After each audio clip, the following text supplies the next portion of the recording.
4 years ago, I was 30 kg heavier, and I wish I could go back in time and help that guy out a little bit. But in lieu of that, these are the 13 things that I learned along the way to make the journey as easy as possible. If you're struggling to lose weight, or you just want to do it more efficiently, these lessons will save you from all the frustration and the failure that I experienced before I figured it out for myself. Oh, and by the way, I'm a nutrition coach, so these aren't just the lessons that I've used for myself, these are the things that I actively help my clients with to help them get fantastic results without sacrificing their social life. So let's get into it. Weekend binges wiped out my progress, and it's probably something we've all experienced. I was constantly overestimating how much progress I've made Monday to Friday, and then giving myself a free pass on the weekend. But it turns out all those calories that I was either drinking or eating really did offset all of the progress that I made during the week, and it left me in a state where I had no idea what was really going on. There's another point linked to this where I'll give you some tips around how to deal with the weekends, if you're someone who likes to go out.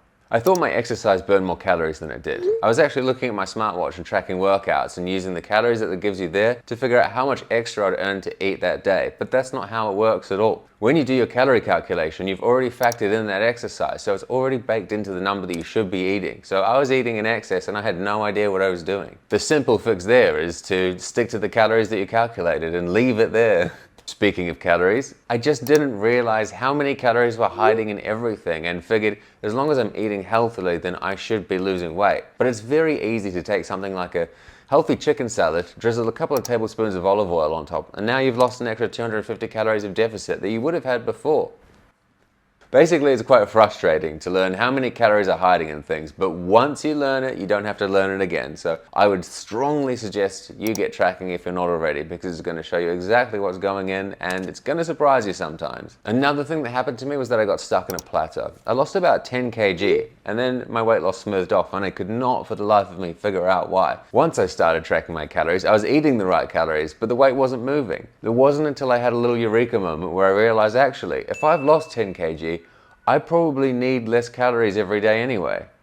So I recalculated my calories, stuck to that target, and suddenly the weight kept falling off. Pro tip, if you're losing weight, occasionally recalculate your calories, it'll keep you on track. This one's a little different, but I actually underestimated how much weight I had to lose. I gave myself a target of around 15 to 20 kg and I thought I will be ripped when I get there. Truth of the matter is, that didn't quite happen for another 10 to 15 kg. My fat was pretty well distributed across my body, so I always wore it pretty well, but that meant that I had a big surprise in store when I finally got to below 100 and then below 90. You might experience the same thing, but don't let it get you down. Yes, you're gonna have to do a little bit more work, but the result is so worth it and so spectacular, I promise you. Now I want to go into some things that made the biggest difference for me. I centered almost all of my meals around protein. Snacks, lunch, dinner, whatever that looks like. Everything was based in protein, and that helped me for several reasons. It keeps you full, but it also helps to protect your muscle in a calorie deficit, because I did not realize that you lose fat and muscle when you're in a calorie deficit. Quick pro tip here, get a good night's sleep, hit your protein targets, and actually use your muscle. So any sort of strength training or resistance training.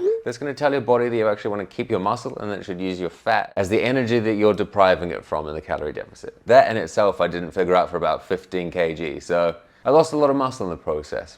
That should save you from the same loss. A big game changer for me was actually just getting my steps up. I've always been a runner, and unfortunately I had a little bit of a shitty attitude around walking. I looked down on it and I didn't think it counted as exercise. More fool me, because increasing your steps can make a huge difference in your daily calorie expenditure. Every 5,000 steps you take in a day, depending on your size, should be somewhere between 180 and 250 calories extra burned. If you're doing 10,000, 15,000 steps, it makes a massive difference in your deficit every day. Or it lets you eat a little bit more while you still make progress. Cardio is good too, more so for your health and fat loss, but it does still help. Steps though, I think, are really king. Or queen.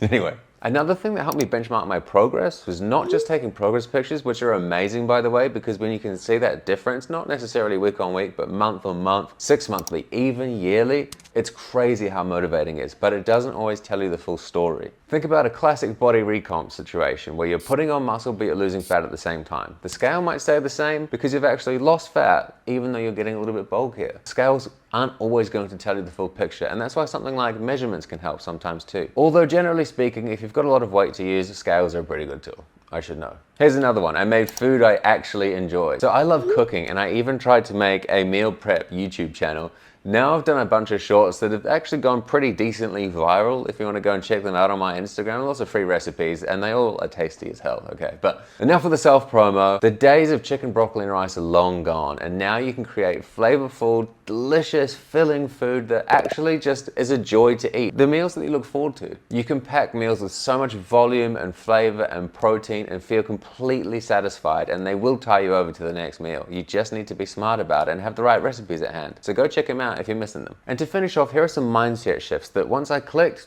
changed everything for me.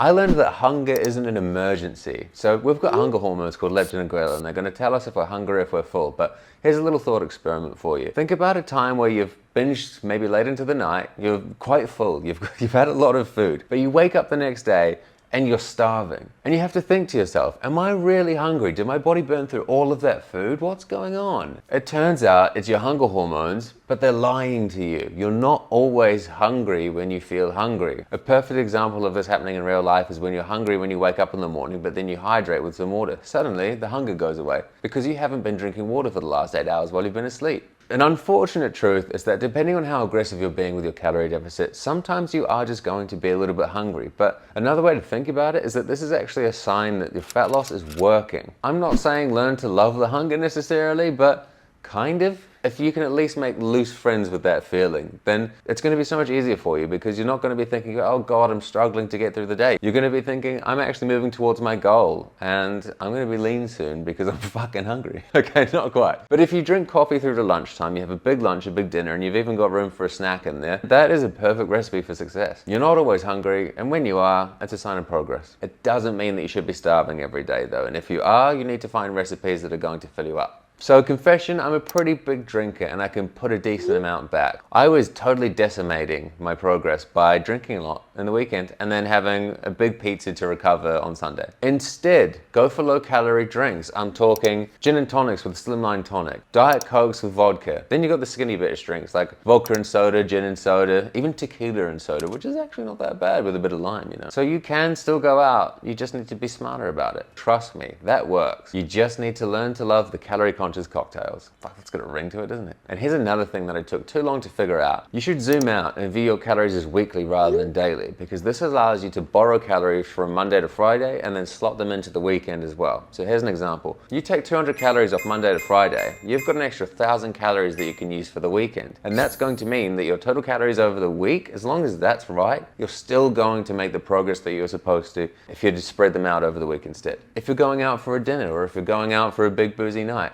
this is the way that you actually incorporate that into your fat loss strategy so that you can still make progress and still have your social life. I realistically would have paid hundreds if not thousands to learn that a few years ago, but here we are. Something else that I think we're all guilty of, myself included, is having a bad day and then having another bad day and then having another bad day because I've already done that. So what's the point in trying? I might as well just do this and then I'll try again on Monday. But here's the thing, every calorie counts. So if you're going to go overboard, you're doing damage that you're going to have to undo. You're so much better to just jump back on the horse the next day and start making progress again, because consistency will get you exactly where you want to be. But the mindset of, well, I've already done this, essentially sunk cost fallacy, that's what's going to ruin your progress. Just be consistent. Don't be hard on yourself if you slip up. Just get right back on the horse. That's one that I had to learn for myself too. Now this is a bonus one, and I know that's something that not many people are going to want to hear if they like to drink, but as a drinker, as someone who loves it, I have to say it. I took 6 weeks off drinking a few summers ago, and my God, did the weight fall off. It was a scary thing to do for myself because I hadn't really ever not gotten drunk at least once a week since I was 17. The first time that I went to an event and I had soda water, I felt weird. But by the end of the night, I was one of the last people to leave and I was still having fun chatting with everyone. In fact, I even borrowed a little bit of the buzz from people I found psychologically. It was just something weird that I can't explain, but I still had a nice time. I'm not saying you have to give up drinking, but I am saying if you want to be as efficient as possible with your fat loss and maybe just cut out the drinking for a few weeks, just for the sake of your health and to even experiment and see what it's like, you make progress faster. You don't have to do it. You can keep living your life. You can keep enjoying yourself every weekend if you want. You just need to play smarter. And if you want to play really smart, take a few weeks off, make a good dent in your progress, then get back to being social.